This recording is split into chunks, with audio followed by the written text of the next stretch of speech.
Continuando a série de requerimentos 2023, vamos falar um pouco sobre pensão por morte. Vamos ver como fazer o requerimento em 2023, como é que está o meu INSS, o que a gente pode fazer para te ajudar, que é a pensão por morte rural.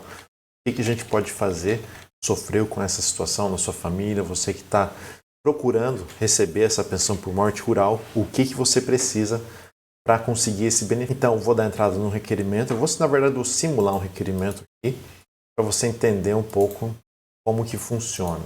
A questão do rural, como você deve saber, ele não tem especificamente que diga que você é com certeza um trabalhador rural. O que isso significa? Significa que você tem que comprovar a sua situação de trabalhador rural, regime de economia familiar. Regime de economia familiar significa que a família trabalha na terra, que a família vive da terra, tem a sua subsistência, ou seja, depende da terra para sobreviver. Tanto o pai, a mãe, os filhos, toda a família dependendo da situação da produção do campo para a sua subsistência. Isso inclui a produção de alimentos, grãos, o comércio de grãos e também a criação de animais, pequenas produções que derivam da área rural. Então, vamos lá, aqui tem um pouco mais de informações do próprio INSS que podem te ajudar. Algumas regras para você digitalizar os seus documentos. Então, só toma cuidado, deixa bem boa qualidade, utiliza algum aplicativo que te ajude a digitalizar os documentos. Você pode fazer direto do seu celular. Então, aqui ele vai sempre pedir esse tipo de atualização cadastral.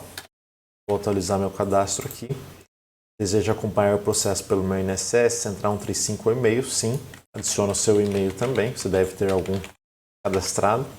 Identificação aqui, titular, requerente do benefício ou serviço, procurador ou requerente, representante legal. No caso, se for menor, você vai precisar adicionar aqui representante legal. Aqui eu vou simular como se fosse, vamos colocar aqui a viúva pedindo o benefício, qual o motivo do pedido. O óbito, geralmente, em 99% dos casos, também tem a morte presumida, mas é muito raro de acontecer. E você coloca a data do óbito, então vamos simular aqui que foi na data de hoje, 27 de 2.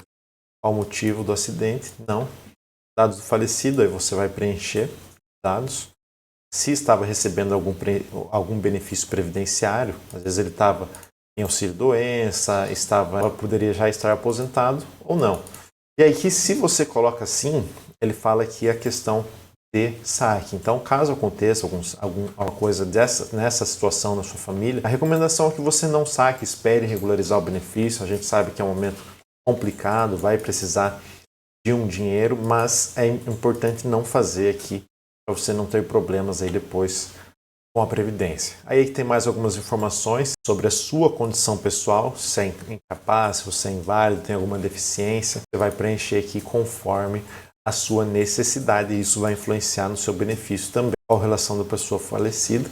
Casado com certidão de casamento civil, feito em cartório, tudo certinho. Conviver em união estável é um pouquinho mais complicado, você vai precisar de mais documentos. Aqui é importante você consultar um advogado de confiança, um advogado especialista em direito previdenciário. E é bem importante você fazer o requerimento corretamente, senão você pode ter um transtorno bem grande com relação à prova da união estável. Porque a união estável, sabe como é feita com base em documentos, então é preciso focar bem, saber quais documentos você vai juntar. Separado ou divorciado, ainda existem casos em que é possível conseguir o benefício. Filho menor de 21 anos, filho maior de 21 anos, esses casos dos filhos também vai depender da situação da família aqui, especialmente do maior de 21 anos.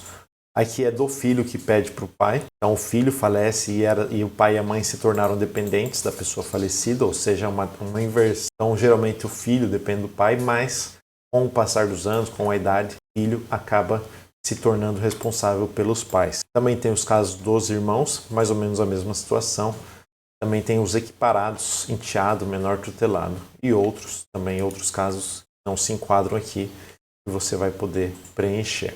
Aqui consta se você recebe uma pensão ou uma aposentadoria, então é casos de acumulação de benefícios, eu já falei sobre isso aqui também no canal, e a pessoa tinha outros dependentes, vamos dizer que tenha vários filhos menores de 18 anos, vai haver o rateio do pensionamento, então é importante preencher corretamente essa informação também. Trata-se de filho ou irmão da pessoa falecida, na verdade também já foi preenchido, mas se for o caso vai ter que preencher também.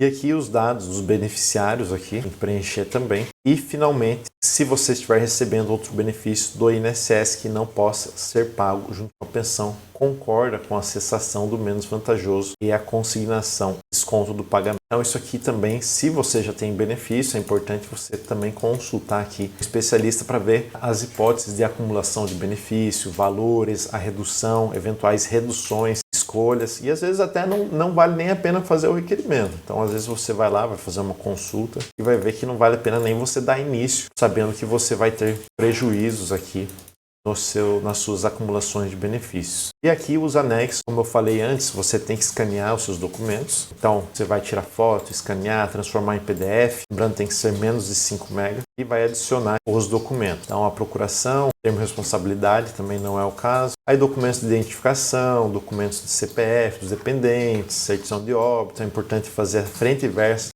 certidão de óbito para ter a validação. Certidão de casamento também, certidão de nascimento, comprovantes de união estável, como eu já falei, cuidar com essas questões aqui. Recebimento de pensão, ajuda financeira no caso de quem é divorciado. Então, nesses casos, como eu falei, existe possibilidade de quem é divorciado conseguir também a pensão por morte. Autodeclaração, vou colocar aqui no Google, você vai buscar esse documento, você vai preencher e a partir disso preencher aqui os dados especialmente relacionados com a condição do imóvel. Dados pessoais, vai preencher, vai dizer o que faz, quais são as atividades da família, os períodos. Então isso aqui que vai identificar as suas atividades rurais. É um documento bem importante, então é importante você preencher com bastante cuidado e qualquer dúvida, novamente, procure também alguém especializado para te ajudar nesse preenchimento. Aqui você vai preencher, juntar documentos do exercício da atividade rural, por exemplo, notas fiscais, a matrícula da terra, documentos do INCRA, questões que possam te ajudar a comprovar o trabalho rural.